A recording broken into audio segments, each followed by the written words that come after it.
Hello, good evening. My name is Richards. I'm going to the History 1 class at the College of the Mainland, and I'm going to talk about the Bill of Rights. The Bill of Rights were a series of amendments that were added at the end of the Constitution to make sure it was like implicit right, liberties for the people to see it, because in the past the English were worried about like they have like this issue with Great Britain. They were imposing taxes. They don't even have representation in the parliament, in the English parliament, and they have to pay taxes. The English were, taking their houses for their army and a lot of bunch of stuff. So they want to make sure that this time the U.S. government are going to protect those rights, and they want to see it. Before they create the Constitution, and even James Madison said that there were no needed to create this amendment or this right because everything already was on the Constitution. But people like the anti-federalists, like Samuel Adams, Patrick Henry, Richard Henry Lee, and James Wilson insisted that they want to prevent the government to become a tyrant. So James Madison offered himself to create this Bill of Rights. At the beginning, he tried to alter the Constitution, but let's see, Roger Sherman opposed to this idea because he believed that the people already ratified this constitution, everybody agreed. So I prefer to not alter the constitution. Rather than that, we can add all those changes at the end. At the end, I don't know which way. At the end of the constitution. So first, James Madison proposed like 9 of them. He submitted to the Congress, and then the House of Representatives and the Congress finished with 12 changes. Then they said this changes to the state to ratify them. Only 2 out of 12 were eliminated. So the following are going to be the First Amendment. Probably, I don't know if it's going to be a good idea to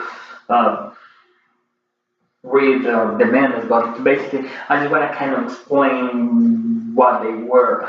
So, First Amendment, they are going to be like these kind of liberties that every people have, like speech, religion,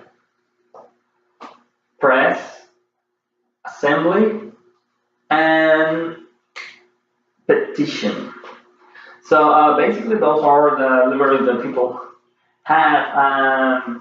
This is the most kind of implicit amendment that people have. I can say no, but the most implicit, the most important, and the most applicable in today's live. So people can gather, petition the government, hey, you're doing this right, we want this, we want this. So also the religion, everybody in this country practice like a different kind of religion. So it's going to be a good one. So second one.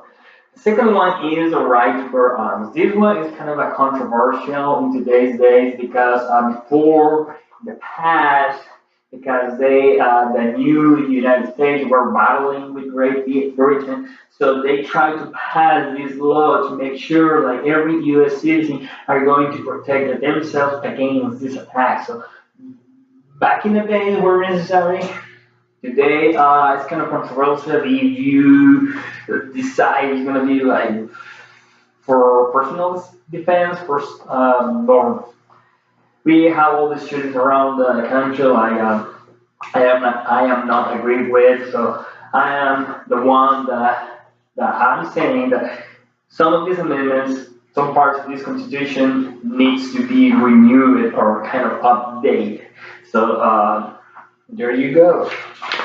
Okay, we passed with our first one, the second one, and now we have third one.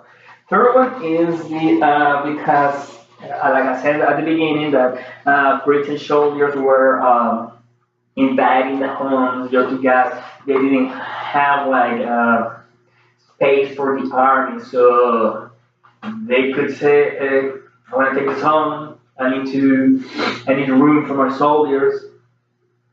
So basically, they take charge of the home, and basically, it's like they were on the home. So they try, the U.S. citizens at that time try to avoid this to happen again. So basically, the Third Amendment is going to say like no armed forces are going to be allowed in the house unless the owner of the house allows it. So there you go. So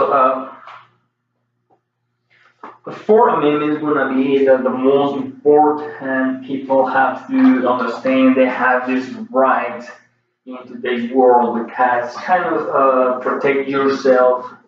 Like it's going to be like protect yourself against I can say it.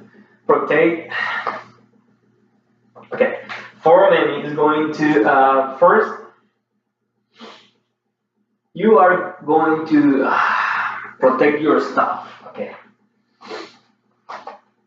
Police officers cannot came into your house and make searches or search you because first they will need warrant. They need a warrant saying I'm looking for this thing specific in this place. So I saw like a couple of videos that let's say I'm looking for a stolen car. Where they supposed to find a stolen car? The bedroom, the kitchen, the basement. So basically the garage. I'm gonna look for a stolen car in the garage. They do not have access to search in your cabinets, in your rooms, in your bathroom, let's say. So there's one important thing of that amendment, like they need a warrant, and saying what they are looking for in where. Also, okay, let's jump to this 5 one. Like I'm confused because the 5 one is this one. Okay.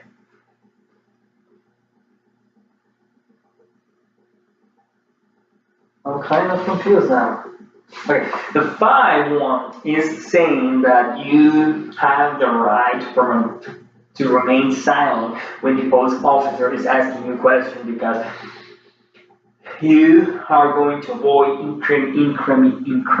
incriminate yourself. I'm sorry about my English, but I'm trying to do that. So the 5 is going to be like also you're going to have the right to have a grand jury. So one important case of this one is going to be the Miranda versus Arizona. At the beginning, he said like the police officer didn't tell him this right, so he submitted a case to the Supreme Court, and they find out like the police officers during the procedure they did not receive these rights he has. So it's important to know your rights so you can defend yourself against the on the Supreme Court. So the 6th one. 6th one says that you need speedy trial for criminal cases.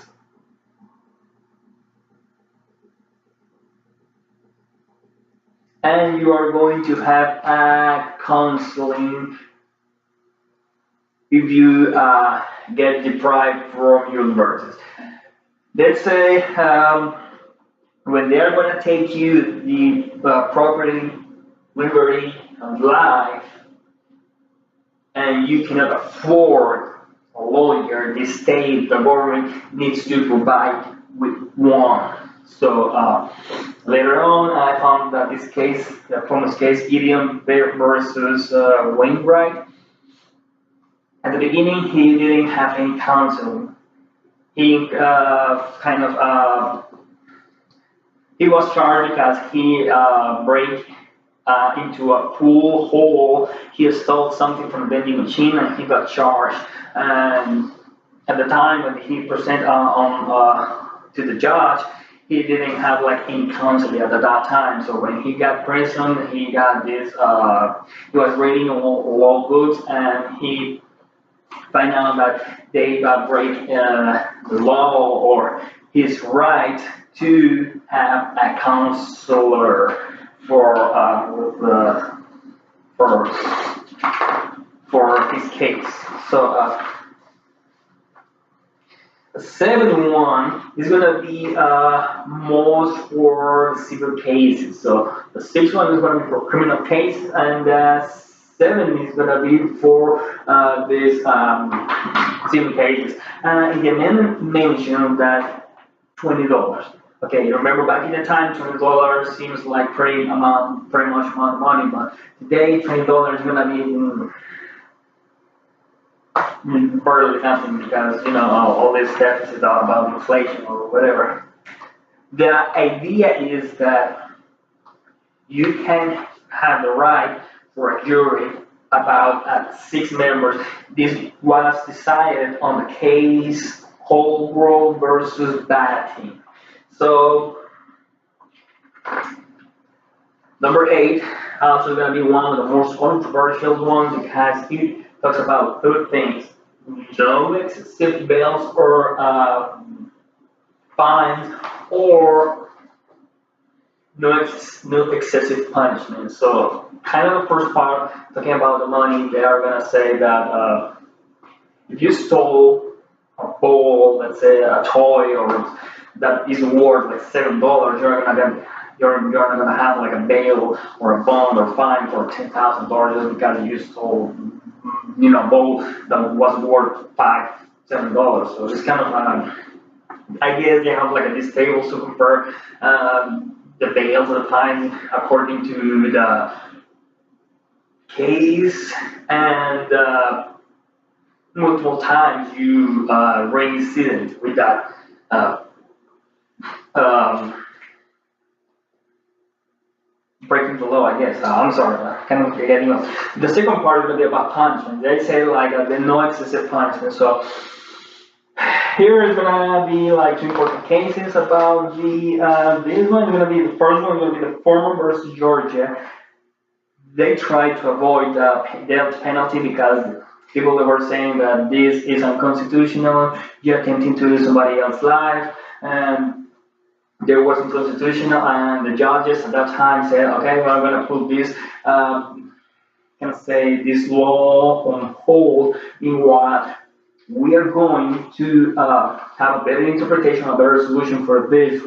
Later on, in the case Greg versus Georgia, they reapplied the death penalty and they say like, hey, we are going to prevent like people to get outside and kill or murder or rape or all that stuff. So we have to enforce this law to kind of show the world, show the United States citizens that you cannot do whatever you want, and this is going to be price for the actions you're going to take. So here we go. So the 9 and the 10 one kind of similar to each other, but it's going to be kind of how to say difficult to explain. So the 9 one is going to say that if we do not implicit right, the liberty or the right in the Constitution or the Bill of Rights, you have that right, even if we do not write it down. Let's say, for example, how many children you're going to have? Can I have one? Can I have two? Can I have three? Is that in the Constitution? So let's say in China, they have the right to have one or two babies, I guess, no more than that. If they have more, they're going to kind of legal procedures or paying more taxes or fines. I don't know, but it's like how are you going to paint your house, or who are you going to get married with? So it's kind of those things like if If it is not implicit in the Constitution, you still have that right. Okay. Number 10, the last one is gonna be kind of similar to the 9, but if the government do not have power over that law or that right, is either reserved to the people or to the states. So one example is going to be education. Every state is in charge to manage the education. Every state is going to have different rules, different laws for marriage.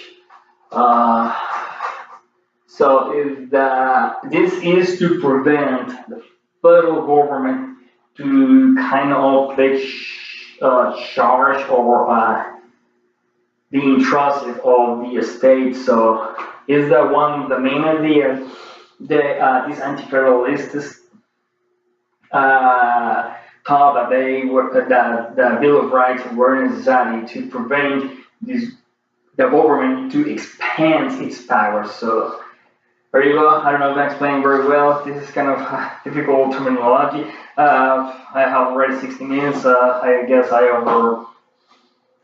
There's a lot to talk about this. I cannot compress all this information in 5 minutes, so I'm so sorry to get beyond that, but there you go. So I hope I did good. Bye.